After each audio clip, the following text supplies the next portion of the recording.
સુરતને smart city બનાવવાની દિશામાં જોરશોરથી કામ થઈ રહ્યું છે, જ્યારે સુરતને વિભિન્ન જાહેર સ્થળો માટે નવા અને ટેકનોલોજીયુક્ત ફર્નિચરની જરૂર છે, જે બાબતને લક્ષ્યમાં રાખીને આઈડીટીના વિદ્યાર્થીઓએ એક અનોખો પ્રોજેક્ટ ઉપર કાર્ય શરૂ કર્યું હતું. વિદ્યાર્થીઓએ futuristic garden sitting, advance bus stand, riverfront sitting, sitting for institutional area, bicycle parking, group sitting અને mall sitting, in outside area જેવા 7 થીમ પર કાર્ય કરી ફ્યુચરિસ્ટિક ફર્નિચરનું નિર્માણ કર્યું હતું.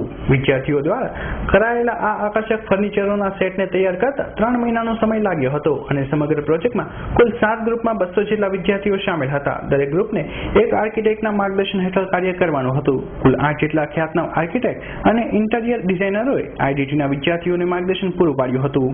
बेसिकली यहाँ पर हमने 2 दिन की एग्जीबिशन रखी है, जिसमें फ्यूचरिस्टिक पब्लिक फर्नीचर को डिस्प्ले किया गया है. इसमें institute of design and technology interior designing के जो बच्चे हैं, उन्होंने खुद अपने हाथों से ही फर्नीचर बनाया, पूरा लाइव फर्नीचर क्रिएट किया.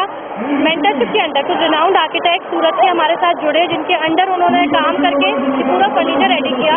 और सबसे खास बात यह है कि यहाँ पर आज VR मॉल में पूरा एग्जिबिट कराया गया है और यहाँ का सूरत का जो पब्लिक है वो इस फर्नीचर को बेहद ही पसंद कर रही है.